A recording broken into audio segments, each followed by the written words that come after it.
Hheyi, wey'ngane zakwethu ngibingelele bafowethu nodadewethu lapha. Yhe bafowethu, njengoba senazi ukuthi uLanga Elihle Phiri, umfana nje osemncane oneminyaka nje engamashumi 22, ulapha kwiMpufana ngokusemthethweni-ke akusesiwo amahemihemi, akusesiwo ama-rumour, sekuyindawo esemthethweni njengoba iyiMpufana the Glamour Boys imemezele ngokusemthethweni namhlanje. Ngicabanga ukuthi 4 hours ago nje imemezela umfana omncane uLanga Elihle Phiri obuya lapho e-Stellenbosch, lapha e-Kaizer Chiefs eswaphe ngama-player amabili okuDu Preez naye-ke uMsimang oyi-defender lapho e-Kaizer Chiefs, niyamazi nonke. So njengoba-ke umfana omdala esefikile-ke kuney'nkulumo ey'ningi-ke zabalandeli abahlukahlukene lapha ey'nkundleni zokuxhumana zithi-ke umfana omdala akawuthethe u-number 10. Zithi u-10-ke akanikezwe-ke u-10 azogqoka leli jezi ebesilazi kakhulu begqoka uSereni kule sizini ephelile. Bathi-ke hhayi akanikwe u-10. Ngingazi-ke wena uthini-ke mlaleli, wena uthini mfowethu lapha ekhaya, uthi akalithathe leli jezi?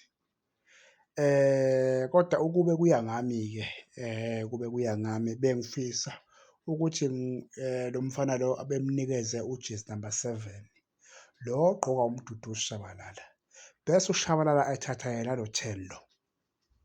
Ngokuya kwami, isizathu esingenza ngithi lo mfana enganikezwanga u-10, njengoba abalandeli abaningi behlongoza ukuthi akanikezwe u-10 noma bafisa ukuthi ujezi number 10 awuthathe ngoba phela yilo ijezi elingenamuntu okwamanje, yabo. So umfana usasemncane nje uyafika ethimini, lingambangela amazinyo abushelelezi leli jezi, lingamsinda ligcine libulala ifomu yakhe, yabo. So bengingafisi ukuthi mina makwenzeka iy'mpofana ziqoka umuntu okumele agqoke le jezi zinikeze yena ngoba lizomlimaza, likhulu lela jezi. Ngicabanga ukuthi umuntu owagqoka le jezi leliya wadlala kahle, sagcina lapha ku-sticker u-Stanton Fredericks bengicabanga ukuthi niyamkhumbula, nguye umuntu owafika washaya leli jezi washisa impela.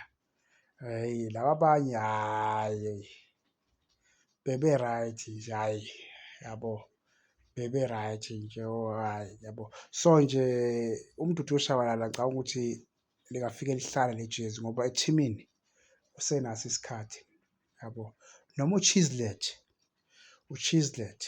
noma u-Chislett usenayo isizini lapha kwiMpufana, naye ngicabanga ukuthi lingafike lihlala futhi le jezi kuye u-Chislett, yabo. So nje asazi iy'ngane zakwethu kodwa-ke iy'mpofana noma abalandeli bey'mpofana bayahlongoza impela ukuthi uPhiri akagqoke leli jezi, akaligqoke leli jezi. Asazi-ke iy'ngane zakwethu sesiyobona iy'mpofana ngicabanga ukuthi before weekend noma before nje kusasa izobe simemezele ukuthi uzogqoka ujezi namba bani, yabo. Izobe isimemezele ukuthi uthatha liphi ijezi, kodwa siyafisa-ke ukuthi mina kungabi u-10 kube u-7, uMduduzi Shabalala athathe u-10. Kuyobe kufezeka iphupho lami-ke lelo ukuthi umuntu odala agqoke u-10. Ya, ngibonge iy'ngane zakwethu, nibe nobusuku obuhle, danko.